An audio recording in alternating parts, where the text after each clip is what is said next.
이 목사의 5분 갈라디아서 4장 12절부터 20절까지의 본문 묵상입니다. 지금까지 사도는 율법이 아니라 믿음으로 되는 구원을 설명했습니다. 아브라함의 자손이 되는 것이 할례를 행해서 되는 것이 아니라 예수 그리스도를 믿음으로 되는 것이라고 말했죠. 열정적으로 설명했고 논리적으로 반듯하게 설명을 했습니다. 그런데 기껏 이 복음을 다시 전했음에도 불구하고 바울이 전한 이 편지가 효력이 있을 것인지 자신할 수가 없습니다. 왜냐하면 지금 갈라디아 교회 성도들이 바울에게 등을 돌렸기 때문이죠. 바울을 신뢰하지 않았을 뿐만 아니라 심지어 바울을 원수처럼 여기기까지 했습니다. 아무리 좋은 말도 들을 마음이 없으면 그 말이 제대로 전해지질 않습니다. 지금 이 상황이 그렇습니다. 바울은 바른 복음을 다시 전했지만 그 바른 복음이 갈라디아 교회 성도들 마음에 차곡차곡 쌓일 것인지는 불확실합니다. 어쩌면 듣지도 않고 이 편지를 찢어버릴지도 모를 일입니다. 그래서 사도는 갈라디아 교회 성도들의 마음을 먼저 추스리려고 합니다. 이전에 바울이 갈라디아 교회에 처음 방문했을 때 사실 바울은 연약한 모습이었고 흉측한 모습이었습니다.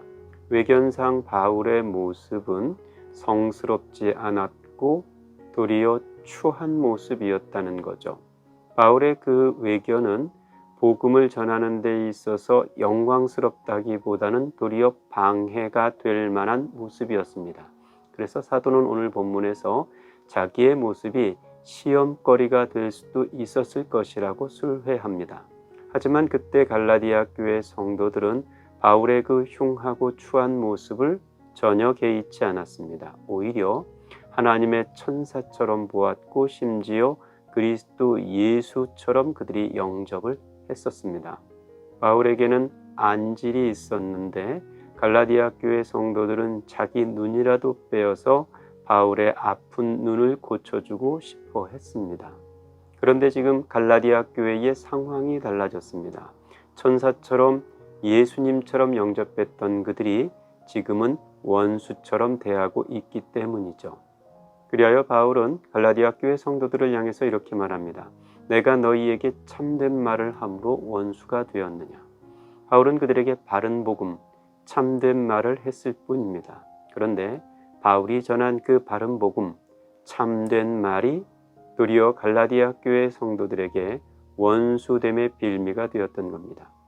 그 좋았던 관계가 이렇게 나빠진 데에는 거짓 교사들의 교란이 있었기 때문이죠. 바울은 오늘 본문에서 거짓 교사들을 두고 열심히 있는 사람들이라고 말합니다.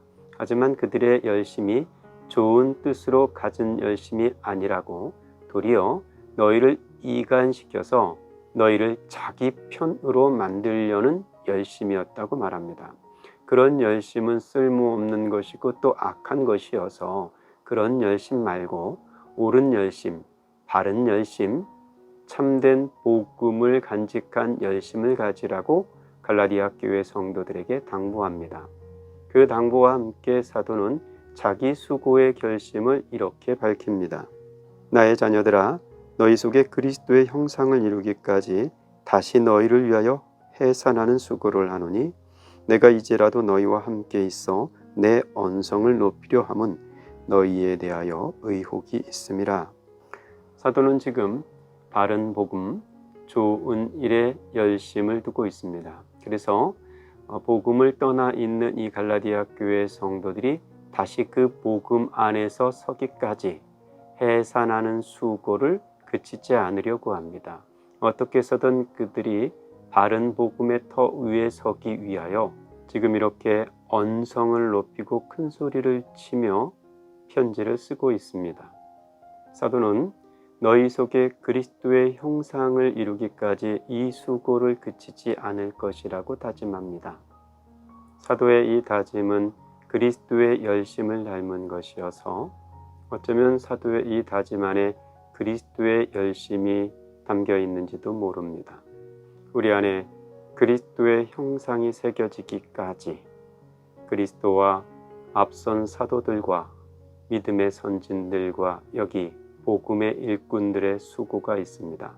그 수고에 등지지 않고 우리가 다 바른 복음에 합하여 그릇되지 않은 열심, 나뉘지 않는 열심, 하나님의 기쁨이 되는 열심으로 그 믿음의 길을 반듯하게 함께 걸어갈 수 있기를 기대합니다.